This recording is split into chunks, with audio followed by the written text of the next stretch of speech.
एक profit loss का question है, इसको सॉल्व करने का हम ट्राई करते हैं। तो आपको क्वेश्चन में क्या दिया गया है कि एक अमन नाम का ये अमन है, वो क्या कर रहा है, 2400 बैग्स बना रहा है और हर एक बैग का कॉस्ट है 280 रुपये। यानी बैग्स बना रहा है 2400, हर एक बैग का कॉस्ट है 280। तो टोटल कॉस्ट प्राइस कितना हो जाएगा उसका, 2400 इंटू 280। फिर क्या हो रहा है, he marked up the price in such a way that if he sells only 80% of the manufactured bag. अब वो क्या कर रहा है, जो भी मैन्युफैक्चर्ड बैग था, मैन्युफैक्चर्ड बैग कितना था 2400, वो क्या कर रहा है, इसका 80%, इसका 80% यानी 4/5 को सेल कर रहा है। और कितना में सेल कर रहा है, he sells only 80% of the manufactured bag, he will realise an overall profit of 20%। तो यहाँ पर कुछ और था, जैसे he marks up the price in such a way that he sells only 80% of the bags and he will realise a profit of 20%। तो ये कहना चाह रहा है कि वो बैग तो पूरा नहीं बेच रहा है, 80% बैग्स को बेच रहा है और वो अपना कॉस्ट प्राइस पे नहीं बेच रहा है, वो कॉस्ट प्राइस पे कुछ मार्कअप कर दे रहा है। तो कितना मार्कअप कर रहा है हमको नहीं पता है, तो उसको लिखने के लिए ऐसे लिखते हैं हम 100 प्लस ये x परसेंटेज का मार्कअप हो जाता है, तो परसेंटेज मतलब बाई 100। तो ऐसा अब ये 80% बैग्स को बेच रहा है इतना के कॉस्ट, इतना के मार्कडअप प्राइस पे। तो आपका ऐसा करने से क्या हो रहा है कि उसको 20% का प्रॉफिट हो जा रहा है। तो 20% का प्रॉफिट किस पे होगा, कॉस्ट प्राइस पे। तो कॉस्ट प्राइस कितना था, 2400 इंटू 280। और 20% का प्रॉफिट मतलब अब वो कितने में बेच रहा है, 6/5 यानी 120%, इसी को बोलते हैं। तो यहाँ से अगर इसको सॉल्व करेंगे तो मेरा मार्कडअप परसेंटेज निकल जाएगा, कितना का मार्कअप हो रहा है। इसको सॉल्व करने के लिए 2400 से 24 कैंसिल कर दीजिए, 5 से 5, 280 से 280, और इसको दो बार में काटिए तो ये आ जाएगा 2, और इसको 2 से काटेंगे तो 3 आ जाएगा। फिर ये वाला 2 को आप इधर काट दीजिए तो ये आ जाएगा 50। तो इधर क्या बच गया, 100 प्लस x बच गया इधर, और ये 50 उधर मल्टीप्लाई हो जाएगा तो 150। यहाँ से x का वैल्यू कितना आ जाएगा, 50। तो क्या पता चल गया कि जो मार्कअप हो रहा है वो 50% का मार्कअप हो रहा है। यानी पहले जो बैग बिक रहा था ये हर एक बैग 280 में, उस पर अब 50% का मार्कअप हो गया है। तो 50% का मार्कअप हो गया है, तो इसको आप निकाल सकते हैं, इसका 50% इसमें जोड़ दीजिए, या आप जैसे भी निकालते हैं आसानी से आप निकाल सकते हैं। तो अगर इसमें जोड़ देते हैं 140 तो ये आ जाता है 420। यानी अब जो मार्कअप प्राइस हो गया है वो हो गया है 420। उसके बाद क्या कर रहा है कि he sells only 1950 bags at mark price since rest of the bags are found to be defective hence can not be sold. तो आपसे पूछा है नेट प्रॉफिट या लॉस कितना है। अब आपको क्या करना है, अब आपसे बोला जा रहा है कि वो कितना बैग बेच रहा है, 950 बैग्स को वो बेच रहा है, पर वो कॉस्ट प्राइस पे नहीं बेच रहा है। अब जो ये मार्कअप करके बेच रहा है वो, तो मार्कअप प्राइस कितना था हर एक बैग का, 420। यानी अब वो 420 इतना बैग्स बेच दे रहा है। तो अभी उसको कमाई उसका कितना हो रहा है, तो इतना कमाई हो रहा है। आपको पूछा है कि नेट प्रॉफिट या लॉस कितना हो रहा है, तो ये अभी इतना में वो बेच रहा है। और आपको नेट प्रॉफिट या लॉस निकालते किस पे हैं, कॉस्ट प्राइस पे। तो एसपी और सीपी का आप रेशियो ले लीजिए, कितना आ रहा है, 2400 इंटू 280। दोनों को कैंसिल करिएगा तो ये 2 बार में, इसको काट दीजिए 3 बार में। यहाँ से डबल ज़ीरो, अच्छा सॉरी डबल ज़ीरो नहीं कटेगा, एक ही ज़ीरो कटेगा, एक ज़ीरो कटेगा। फिर इसको 3 से काट दीजिए 80 बार में, तो इधर बच गया 80। तो इसको फिर से काट सकते हैं 5 से 16 बार में, इधर आप इसको 5 से काटिएगा तो 39 बार में। तो आपका एसपी कितना आ गया, 39, और सीपी कितना आ गया, 32। अब नेट प्रॉफिट या लॉस निकालना है, यानी आपका 32 पे कितना का प्रॉफिट हो जा रहा है, तो 7 का, और इनटू में 100 कर दीजिए। इसको सॉल्व करना है तो यहाँ हो जाएगा 25, यहाँ हो जाएगा 8, तो ऊपर में हो जाएगा 175/8। इसको आप डिवाइड करिएगा तो 2 बार में 16, फिर 15, 21 पॉइंट ऐसे कुछ आएगा। तो ऑप्शन में देख लेते हैं आगे तक जाना है कि नहीं।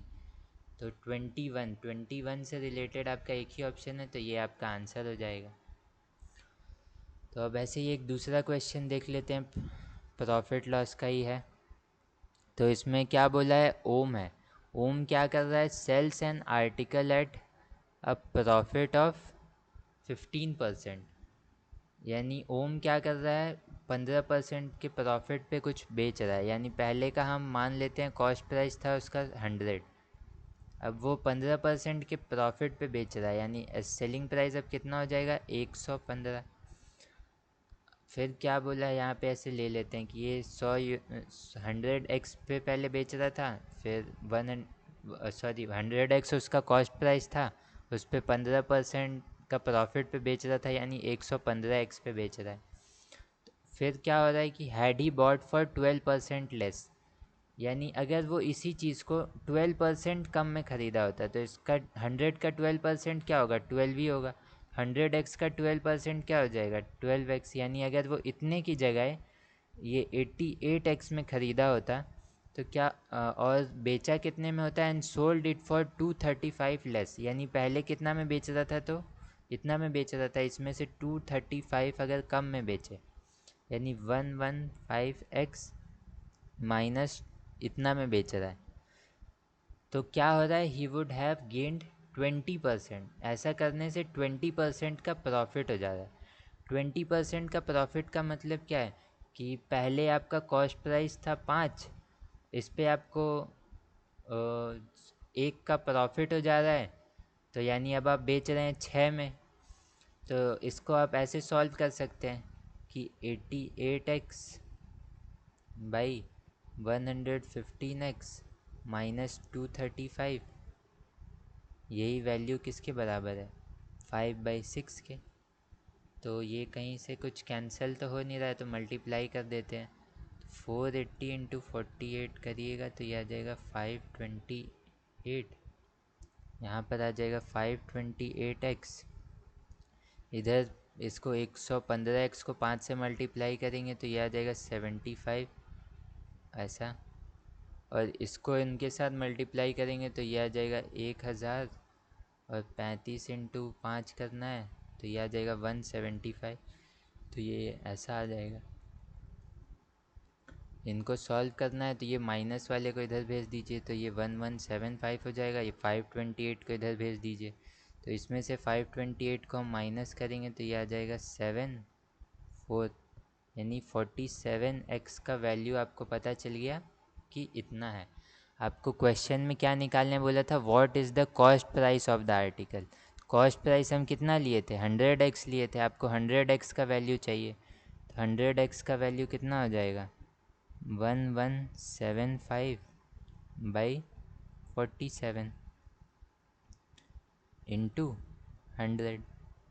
तो इसको हम सॉल्व करेंगे तो आंसर मेरा आ जाएगा।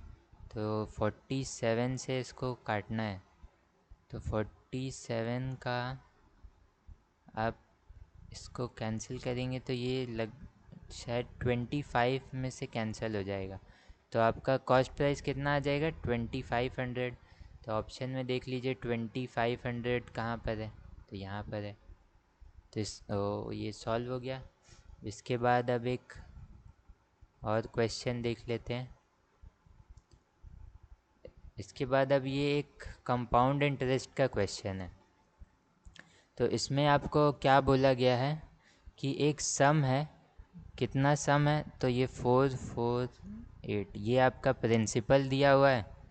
इस वो इतना लोन लिया गया, तो इसी को हम बोलते हैं प्रिंसिपल। और ये लोन आपको क्या क्या करना है, this loan is to be paid back in 2 installment. इसको आपको 2 इंस्टॉलमेंट में पे करना है। और रेट ऑफ इंटरेस्ट आपको दिया है 40% compounded annually. Then the value of each installment will be. तो इस अमाउंट को आप क्या कर रहे हैं, 2 इंस्टॉलमेंट में पे कर रहे हैं। पहला इंस्टॉलमेंट हम मान लेते हैं यहाँ पर है, दूसरा इंस्टॉलमेंट हम मान लेते हैं यहाँ पर है। आपको 2 ऐसा इंस्टॉलमेंट देना है यहाँ पर कि आपका पूरा जो भी लोन था वो चुकता हो जाए। तो आप क्या करिएगा इसमें, तो अगर आप इंस्टॉलमेंट छोड़ दीजिए, अगर आपको नॉर्मल अपना अमाउंट पता करना होता है कि आप 40% के हिसाब से 2 साल बाद आपका अमाउंट कितना बन जाएगा, तो आप उसके लिए क्या करते कि ये जो 1448 है, 1 साल बाद कितना बन जाएगा, तो 40% का मतलब क्या होता है 2/5, यानी आपको 5 पे 2 का प्रॉफिट हो रहा है, मतलब 2 का इंटरेस्ट मिल रहा है, यानी आपका अमाउंट क्या हो जाएगा 7/5। यहाँ तक ये, तो ये पहले साल तक आप पहुँचे। अब कंपाउंड इंटरेस्ट में क्या होता है, इसी अमाउंट पे फिर से आपको 40% का इंटरेस्ट मिलेगा, यानी दूसरे साल का आपका अमाउंट कितना बन जाएगा, तो फिर से इतना बन जाएगा। तो अगर ये आप बिना इंस्टॉलमेंट का देते तो आपको इतना अमाउंट देना पड़ता। अब आप इंस्टॉलमेंट में दे रहे हैं, तो आपको बोला है कि आपको इंस्टॉलमेंट का वैल्यू निकालना है। इसका मतलब क्या है कि दोनों जगह आप इंस्टॉलमेंट सेम ही दे रहे हैं। तो हम कुछ अमाउंट ले लेते हैं, यहाँ पर भी आप 100x का इंस्टॉलमेंट दे रहे हैं, यहाँ पर भी आप 100x का इंस्टॉलमेंट दे रहे हैं। अब आप ऐसा सोचिए कि आप ये वाला इंस्टॉलमेंट को यहाँ पर ना दे करके एक बस सीधा आखिरी वाले साल में ही देंगे, तो आखिरी वाले साल में आपको कितना देना पड़ता, यहाँ का तो 100x आप देते ही, और ये वाला 100 भी आप देते, पर ये कंपाउंड इंटरेस्ट है तो यहाँ पर आप पैसा नहीं दे रहे, यानी इस पे आपका 1 साल के लिए 40% का इंटरेस्ट लग जाएगा। इस पे 1 साल के लिए 40% का इंटरेस्ट लग जाएगा। तो 100 का 40% कितना होता है, ऐसा होता है। तो आप अगर सीधा आखिरी साल में पैसा देंगे तो आपको इतना देना पड़ेगा 240x, और यही पैसा किसके बराबर आ रहा था, तो ये वाला। यहाँ पर भी ये हम कैसे निकाले थे, हम इंस्टॉलमेंट में ना दे करके सीधा 2 साल बाद मेरा इतना अमाउंट बन गया था। यहाँ पर भी हम वही किए, पहले तो सोच लिए कि हम इतना दोनों जगह सेम इंस्टॉलमेंट दे रहे हैं तो 100x और 100x ले लिए, पर फिर हम क्या किए कि ये वाला पैसा हम यहाँ पर ना दे करके सीधा लास्ट वाले ईयर में ही देंगे। तो ये वाला 100x भी हमको यहाँ देना पड़ेगा, और फिर इस पे 40% का इंटरेस्ट भी देना पड़ेगा। तो यहाँ से क्या आ गया, यही 240x का जो वैल्यू है ये आप किसके बराबर हो जाएगा, तो इस पूरे अमाउंट के बराबर हो जाएगा। तो 1448 इंटू 7/5 इंटू 7/5। आपको निकालना कितना, आपको इंस्टॉलमेंट निकालना था, यानी आपको अपना 100x का वैल्यू चाहिए था।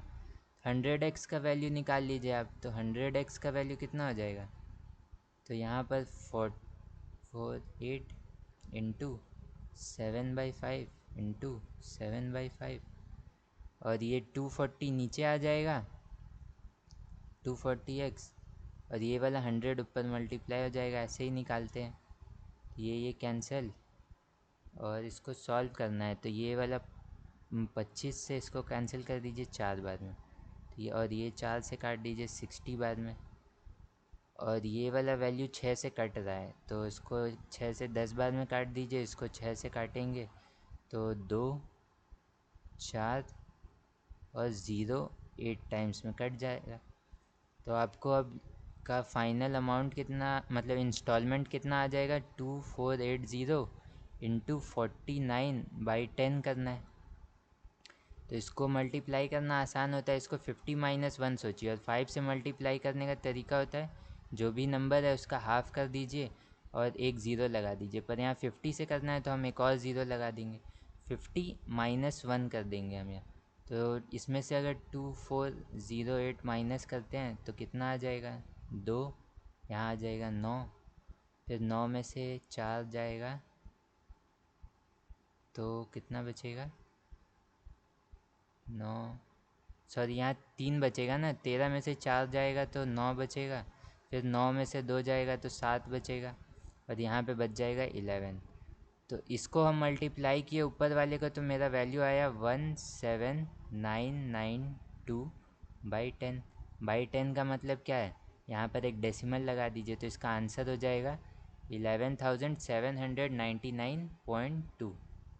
आपका ये इंस्टॉलमेंट आ जाएगा कि इतना का आप इंस्टॉलमेंट दीजिएगा तो आपका आंसर आ जाएगा। तो ऑप्शन में देख लेते हैं, तो ऑप्शन में कहीं नहीं दिया हुआ ऐसा, तो ये नन ऑफ दीज हो जाएगा। अब इसको एक सॉल्व करने का एक और तरीका होता है, वो भी देख लेते हैं।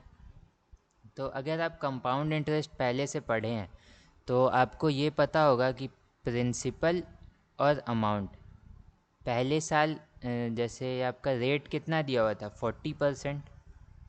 40% का फ्रैक्शन क्या होता है 2/5, यानी पहले आपका प्रिंसिपल था 5, उस पर आपको 2 का इंटरेस्ट मिल गया, यानी पहले साल आपका क्या हो गया, ये फर्स्ट ईयर का बात हुआ। फर्स्ट ईयर में आपका पैसा 5 से 7 हो गया। फिर सेकेंड ईयर के लिए क्या होता है कंपाउंड इंटरेस्ट में कि आपका पैसा, ये तो आप लिखिए बस फर्स्ट ईयर के लिए। सेकेंड ईयर में क्या होता है कि आपका पहले पैसा पहली साल के लिए 5 से 7 हुआ, फिर अगले साल फिर पैसा आपका 5 से 7 हुआ, यानी प्रिंसिपल और अमाउंट का जो दूसरे साल का रिलेशन होता है ये इनके स्क्वायर के बराबर होता है, यानी 25:49 के बराबर। तो दूसरे साल का आप अगर प्रिंसिपल और अमाउंट का रिलेशन लिखिएगा तो आप ऐसा लिखिएगा 25:49। तो ये अमाउंट क्या है कि जो आप अपना इंस्टॉलमेंट एक तरह से दे रहे हैं, यही तो है अमाउंट। पर आपको ये पता है क्वेश्चन के हिसाब से कि आपका दोनों जगह इंस्टॉलमेंट तो सेम है, यानी यहाँ पर आप जितना पैसा दे रहे हैं उतना ही पैसा आप यहाँ पर भी दे रहे हैं, तो आपका 2 इंस्टॉलमेंट में पूरा ख़त्म हो जा रहा है। तो दोनों जगह सेम बना लीजिए। यहाँ पर इसको सेम बनाएंगे तो यहाँ 7 से मल्टीप्लाई करना होगा, इसको सेम बनाएंगे तो यहाँ 7 से। तो अब आपका प्रिंसिपल कितना हो जाएगा, प्रिंसिपल हो जाएगा 35 और प्लस 25। कितना 35 और 25 हो जाएगा 60। प्रिंसिपल हो गया आपका 60x या 60 यूनिट मान लीजिए, और ये 49 और 49 दोनों को ऐड कर दीजिए, कितना आ जाएगा, तो ये आ जाएगा 98 यूनिट। तो आपको प्रिंसिपल का वैल्यू तो क्वेश्चन में दिया हुआ है, यानी इसी 60 यूनिट का आपको वैल्यू क्वेश्चन में कितना दिया हुआ है, तो ये दिया था 14448। आपको निकालना है इस, सॉरी एक इंस्टॉलमेंट निकालना था। तो एक ये इसको हटाइए, एक इंस्टॉलमेंट आपका कितना का था 49 का, तो आप 49 यूनिट का वैल्यू निकाल लीजिए। तो ये आ जाएगा 1448 बाई 60 इंटू 49 कर दीजिए। तो आप देख रहे हैं ये वापस से यहीं पे वाला वैल्यू आ गया जो यहाँ पर लास्ट में बचा था। तो आप अगर इसको भी सॉल्व करते हैं, जैसे इसको 6 से काटिए 10 बाद में, और इसको 6 से काटेंगे तो ये वापस से देखिए 2480, यही वैल्यू इधर भी आया था ऊपर में यहाँ इस जगह पर। तो ये वापस से सॉल्व करिएगा तो ये 1, ये आ जाएगा आपका आंसर। तो ये एक शॉर्ट तरीका है इसको करने का, और वो था ऊपर में प्रोसेस था पूरा कैसे सॉल्व किया जाता है। तो आपको समझ आया होगा।